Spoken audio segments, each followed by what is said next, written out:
السلام علیکم، میں ہوں آپ کا میزبان سجاد علی۔ آپ دیکھ رہے ہیں میرا YouTube channel information studio 1572۔ Friends, today I am going to discuss cold war. Cold war جو ہے ہم ذکر کریں گے بٹوین یو ایس اے اور یو ایس ایس آر کی، کہ ان دونوں کے درمیان کولڈ وار کب سے کب تک وہ لڑی گئی ہے۔ اب جو کولڈ وار ہے اس کے بارے میں زیادہ تر لوگ یہ کہتے ہیں کہ اس کی جو سٹارٹنگ ہے وہ 1917 میں جب رشیا میں ایک ریولوشن آیا تھا، اسی ریولوشن سے وہ لوگ کہتے ہیں کہ وہاں سے یہ کولڈ وار سٹارٹ ہوتی ہے۔ اب ہے اس رشیا ریولوشن میں کہ ایک سول وار ہوتی ہے۔ سول وار کس کے درمیان ہوتی ہے؟ ریڈ اور وائٹ لوگ جو ہوتے ہیں ان کے درمیان ایک سول وار ہوتی ہے آئیڈیالوجی کے بیس پر۔ ایک جو وائٹ ہوتے ہیں وہ کیپٹلسٹ کو سپورٹ کرتے ہیں، جو ریڈ ہوتے ہیں وہ کس کو سپورٹ کرتے ہیں؟ وہ کمیونسٹ کو سپورٹ کرتے ہیں۔ تو کیا ہوتا ہے کہ وہاں پہ جو وائٹ ہے اس کی سپورٹ میں یو ایس اے، فرانس اور برٹن بھی وہ آتے ہیں، اور باقی جو کمیونسٹ تھے اس کی تو آلریڈی وہ رشیا کی جو گورنمنٹ تھی وہ اس کی وہ سپورٹ کرتے تھے۔ تو وہاں سے بھی ایک اندازہ لگایا جا سکتا ہے کہ کولڈ وار سٹارٹ ہوتی ہے۔ اب اس کے بعد کیا ہوتا ہے کہ establishment of U S S R, جب وہاں پہ سول وار جو ہے وہ کمیونسٹ وہ جیتتے ہیں تو وہاں پہ یو ایس ایس آر جو ہے اس کی اسٹیبلشمنٹ ہوتی ہے 1922 میں۔ اب اس کے بعد کیا ہوتا ہے کہ اب ہم اگر دیکھیں اس کو ورلڈ وار 2 کے بعد، زیادہ تر لوگ یہ بھی وہ سمجھتے ہیں کہ یہ cold war basically world war 2 سے سٹارٹ ہوتی ہے۔ تو پہلے بھی ہم نے دیکھا اور اب ورلڈ وار 2 کے بعد وہ دیکھتے ہیں کہ کیا ہوا ہے۔ اب ورلڈ وار 2 جب ختم ہوتی ہے تو اس وقت تک صرف امریکہ ایٹمی پاور ہوتا ہے، باقی کسی کے پاس ایٹم بم نہیں ہوتا۔ لیکن پھر جب ورلڈ وار 2 ختم ہوتے ہیں تو اس کے بعد یہ امریکہ اور جو یو ایس ایس آر ہے یہ اب اپنی جو انفلوئنس ہے وہ بڑھا دیتے ہیں۔ وہ اس طرح بڑھا دیتے ہیں کہ وہ یہ دونوں کنٹری کوشش کرتے ہیں کہ ہم کسی نہ کسی طرح زیادہ سے زیادہ علاقوں میں ہماری جو انفلوئنس ہے وہ بڑھے۔ اب جو یو ایس ایس آر ہے وہ جو اپنی انفلوئنس ہے وہ ایسٹرن اور ویسٹرن جو یورپ ہے وہاں تک بڑھانے کی کوشش کرتے ہیں کہ وہاں پہ بھی جو کمیونزم ہے وہ ایڈاپٹ کرے، لوگ اس کو وہاں پہ وہ اسٹیبلش کریں۔ باقی جو یو ایس اے ہے وہ اپنی انفلوئنس کو بڑھانے کے لیے وہ کیا کرتا ہے، like France, Japan, Korea, Germany, اس طرح کے علاقوں تک وہ اپنی انفلوئنس بڑھاتا ہے، وہ کوشش کرتا ہے، اور کہ تاکہ وہاں پہ جو کیپٹلزم ہے اس کو وہ سپورٹ کرے۔ اب کیا ہوتا ہے کہ ان دونوں کنٹری کے درمیان ایک آئیڈیالوجیکل وہ جو وار ہے وہ سٹارٹ ہوتی ہے۔ لیکن کولڈ وار اس طرح ہوتا ہے کہ اس میں ڈائریکٹلی وہ جو دو کنٹری ہوتے ہیں وہ آپس میں ڈائریکٹلی ایک دوسرے کے خلاف وہ ایکشن نہیں لیتے، لیکن کیا کرتا ہے مطلب کسی بھی تھرڈ کنٹری میں جا کے وہاں پہ لوگوں کو سپورٹ کرتے ہیں اور کیا کرتا ہے اپنی جو انٹرسٹ ہوتی ہے اس کو وہ حاصل کرتے ہیں۔ اب ہم آگے دیکھتے ہیں کہ کس طرح یہ ورلڈ وار لڑی جاتی ہے۔ اب اس کے بعد کیا ہوتا ہے کہ جو یو ایس اے ہے نا، انہوں نے ایک 3 پالیسی جو ہے وہ ایڈاپٹ کی۔ اب جو فرسٹ پالیسی جو تھی وہ یہ تھی کہ کنٹائنمنٹ پالیسی۔ کنٹائنمنٹ پالیسی کا مطلب یہ ہے کہ یو ایس ایس آر ہے اس کو روکے وہ تاکہ آگے نہ بڑھے، کیونکہ وہ جو یو ایس ایس آر ہے وہ کوشش کر رہا تھا کہ جو کمیونزم ہے وہ تقریباً میجورٹی جو یورپ ہے وہاں تک وہ پھیل جائے۔ اس کے بعد جو اور پالیسی تھی وہ تھی مارشل پلان۔ مارشل پلان کا مطلب یہ تھا کہ امریکہ نے ان ممالک کو لونز دے دیے، سپوز جو کہ ورلڈ وار 2 میں ان میں کافی تباہی ہو چکی تھی، ان کو اس لیے لون دی تاکہ وہ اپنی ریکنسٹرکشن کریں، اور اسی طرح وہ لوگ جو ہے وہ کیپٹلسٹ کو بھی وہ سپورٹ کرتے رہے، نہ کہ کمیونزم کو۔ جو پالیسی تھی وہ یہ تھی ٹرومین ڈاکٹرین۔ ٹرومین ڈاکٹرین اس پالیسی کا مطلب یہ تھا کہ اب ان ممالک کو جا کے سپورٹ کرنا ہے کہ جہاں پہ لوگ کیپٹلسٹ کو سپورٹ کرتے ہیں۔ تو اب اس کے بعد کیا ہوتا ہے کہ برلن بلاکیٹ ہوتا ہے 1948 کو۔ برلن بلاکیٹ اس طرح ہوتا ہے کہ جو برلن جو جرمنی کا جو کیپٹل تھا، اب جو جرمنی ہے وہ 2 حصوں میں ڈیوائیڈ کی۔ جو ایسٹرن جرمنی تھی وہ USSR کے پاس تھی، اور جو ویسٹرن جرمنی تھی وہ جو باقی ممالک تھی USA، برٹن، فرانس، اس طرح ان لوگوں کے پاس تھی۔ لیکن پھر اس طرح ہوا کہ 1948 میں USSR نے اس برلن جو ہے ایسٹرن برلن اور ویسٹرن برلن دونوں کو بلاک کر دیا مکمل طور پر، تاکہ جو امریکن کے لوگ ہیں وہ یہاں تک نہ پہنچ سکے۔ لیکن پھر بعد میں وہ سکسیسفل نہیں ہوئے اور پھر انہوں نے وہ اوپن کر دیا۔ اس کے بعد فارمیشن آف نیٹو ان 1949، جب یہ نیٹو بنی کس کے اگینسٹ؟ USSR کے اگینسٹ، یہ نارتھ اٹلانٹک ٹریٹی آرگنائزیشن، مطلب اس میں یہ ابھی بھی یہ نیٹو آپ تو جانتے ہوں گے کہ جس میں یہ امریکہ، میجورٹی جو یورپین کنٹری ہے وہ بھی اس میں اس کی آرمی وغیرہ شامل ہے۔ مطلب اس ٹریٹی کا مین مقصد یہ تھا کہ اگر سپوز کوئی بھی کنٹری کے خلاف USSR کوئی بھی ایگریشن کرتا ہے تو باقی سب ممالک اس کی سپورٹ میں آئیں گے۔ پھر کیا ہوتا ہے کہ اب یہاں پہ جو پاور کا جو توازن ہوتا ہے وہ پھر برابر ہوتا ہے۔ وہ کس طرح کہ جب 1949 کو جو USSR ہے وہ نیوکلیر پاور بنتا ہے۔ اب اس کے بعد کیا ہوتا ہے کہ انڈو چائنا میں وار سٹارٹ ہوتی ہے 1950 میں۔ انڈو چائنا کس کو کہتے ہیں؟ لائکلی یہ ویتنام ہو گیا، لاؤس ہو گیا، اس کے علاوہ کمبوڈیا، یہ جو کنٹری ہے اس کو کہتے ہیں انڈو چائنا۔ اس میں وار سٹارٹ ہوتی ہے کیونکہ یہ جو ویتنام کا وار ہے وہ 1950 سے لے کر 1975 تک وہ جاتا ہے۔ اس وار میں کیا ہوتا ہے، جو ویتنام میں وار سٹارٹ ہوتی ہے نا، وہاں پہ بھی دو پارٹس ہوتے ہیں، دو گروپس ہوتے ہیں۔ جو نارتھ ویتنام کا حصہ ہے وہ کمیونسٹ کو سپورٹ کر رہے تھے، اور جو ساؤتھ ویتنام کا حصہ تھا وہ کس کو سپورٹ کر رہے تھے؟ وہ کیپٹلسٹ کو سپورٹ کر رہے تھے۔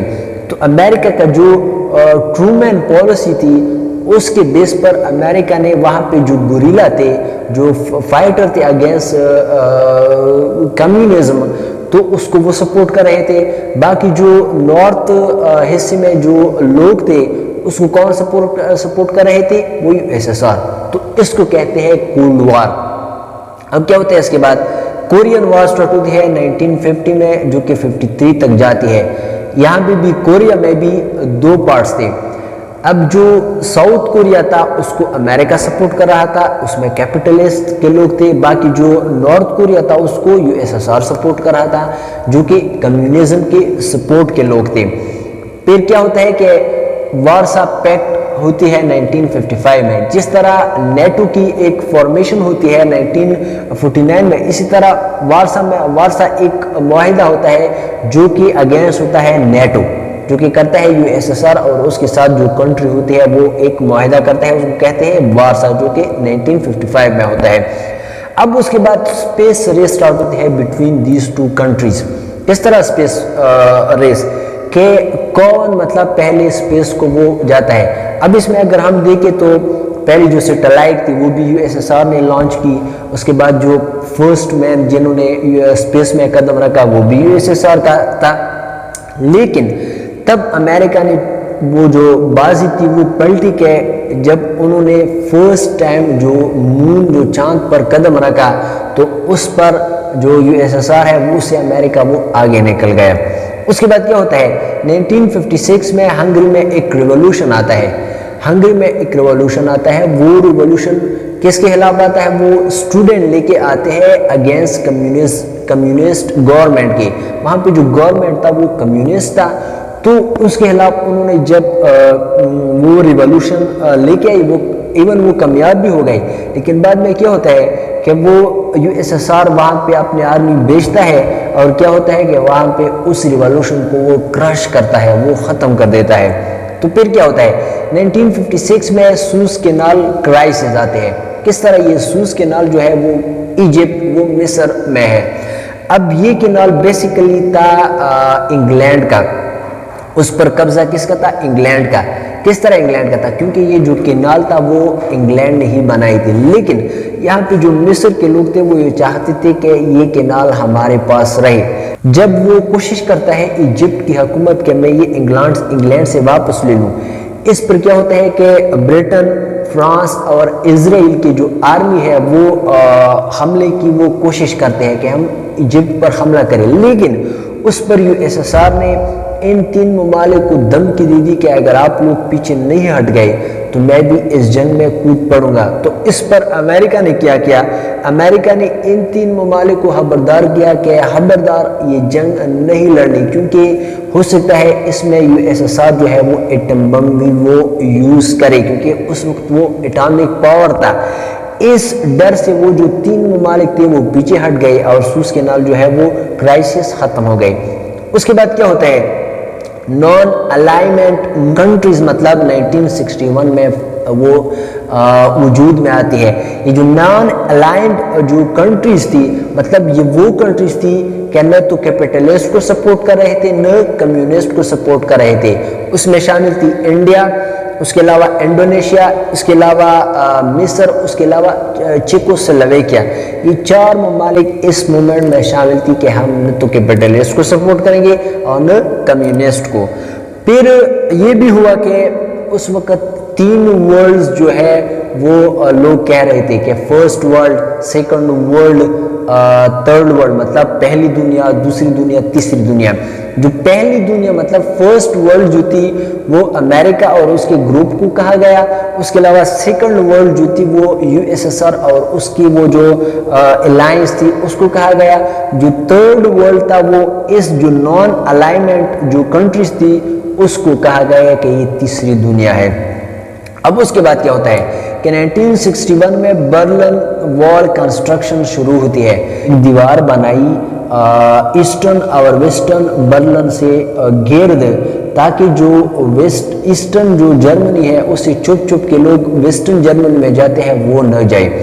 پھر کیا ہوتا ہے اس میں جب یہ وال کی کنسٹرکشن شروع ہوتی ہے تو وہاں پہ بھی ظاہر سی بات ہے ان لوگوں میں خون خرابہ وہ وغیرہ ہوتے ہیں، ریبیلٹس ہوتے ہیں، تو یہ بھی ایک بڑی وہ کرائسس تھی بٹوین کمیونزم اور کیپٹلزم۔ اس کے علاوہ جو پھر کیا ہوتا ہے کہ کیوبن میزائل کرائسس 1962 میں ہوتے ہیں۔ اب یہ کیوبا جو ہے وہاں پہ 1959 میں ایک ریولوشن آیا تھا، کمیونسٹ جو گورنمنٹ بنی تھی وہ ایک کمیونسٹ تھی، اور اس کو کون ہیڈ کر رہا تھا؟ فیڈل کاسٹرو۔ یہ ایک لیڈر تھا اور انہوں نے ایک گورنمنٹ بنائی تھی وہاں پہ، کیونکہ USSR اس کو سپورٹ کر رہا تھا۔ پھر کیا ہوتا ہے 1962 میں یہ کیوبا بیسیکلی امریکہ کے ساتھ ہی ہے۔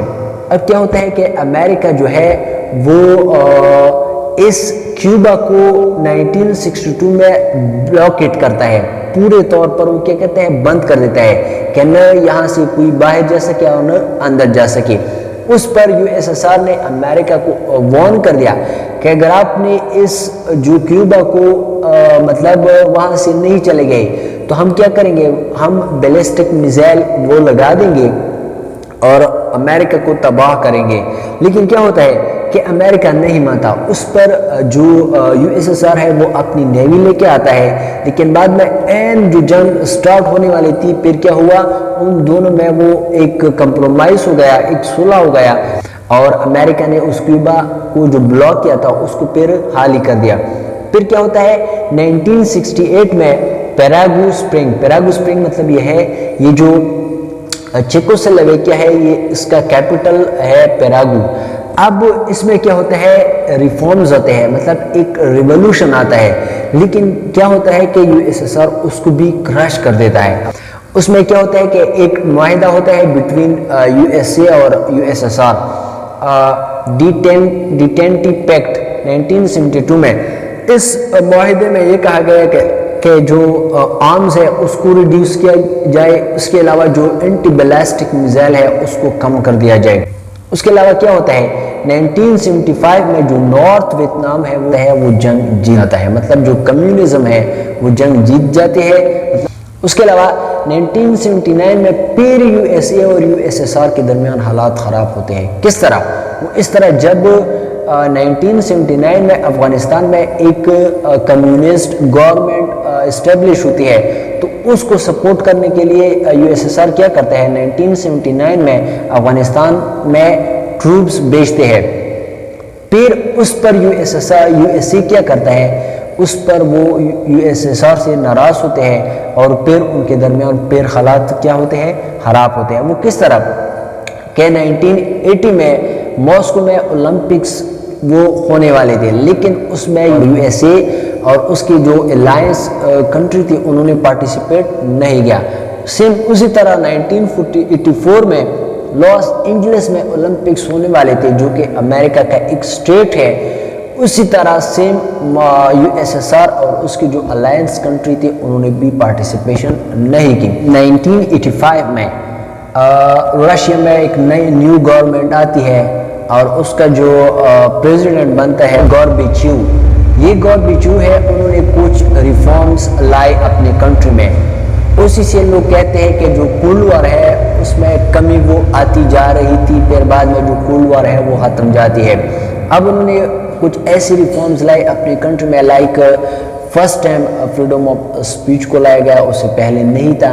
اس کے علاوہ الیکشن کا اس طرح کہ وہاں پہ تو سنگل پارٹی تھی، لائک سوویٹ کا مطلب یہ ہے کہ کونسل وغیرہ، وہاں پہ کونسل ہوا کرتے تھے، مطلب وہاں سے ممبر جو ہے اب فرسٹ ٹائم وہاں پہ ممبرز کو الیکٹ کرنا وہ سٹارٹ کیا۔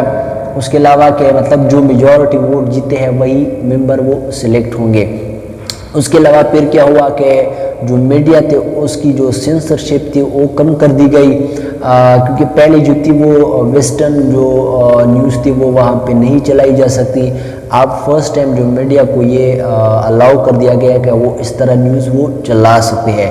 انویسٹمنٹ تھی وہ لائی گئی، اس کے علاوہ وہ یا پرائیویٹلی کوئی بھی اپنا بزنس وہ آن کر سکتا ہے۔ تو یہ کچھ ایسے ریفارمز تھے کہ جس سے مطلب کچھ بہت بہتری آئی، کیونکہ اس وقت یہ تھا کہ جو یہ ساری کولڈ وار کی وجہ سے جو USSR کی جو اکانومی تھی وہ کافی وہ ویک ہو چکی تھی۔ میں کیا ہوتا ہے کہ جو 1989 میں جو برلن وال وہ گرا دیا گیا، اس کے علاوہ 1990 میں جو ایسٹ جرمنی اور ویسٹ جرمنی ہے وہ دوبارہ یونائٹ ہو گئی، ایک ہی کنٹری بن گئی، پہلے وہ الگ الگ تھی۔ اس کے علاوہ کیا ہوتا ہے کہ 1991 میں پھر فائنلی جو USSR ہے وہ ڈیوائڈ ہوتا ہے ان 15 اسٹیٹس، جو کہ بعد میں وہ اسٹیٹ جو ہے وہ اپنی ایک سورن کنٹریز وہ بناتے ہیں۔ اب یہی سورن کنٹری میں like Azerbaijan, Turkmenistan, Kyrgyzstan, Tajikistan وغیرہ وغیرہ، یہ جو کنٹری ہے یہ 1991 میں USSR سے کیا ہوا ہے وہ الگ ہو گئے۔ تو اس طرح کولڈ وار جو ہے بٹوین USA اور USSR وہ کیا ہوتی ہے وہ ختم ہوتی ہے۔ تو ہوپ فلی آپ کو اس کی سمجھ آئی ہوگی۔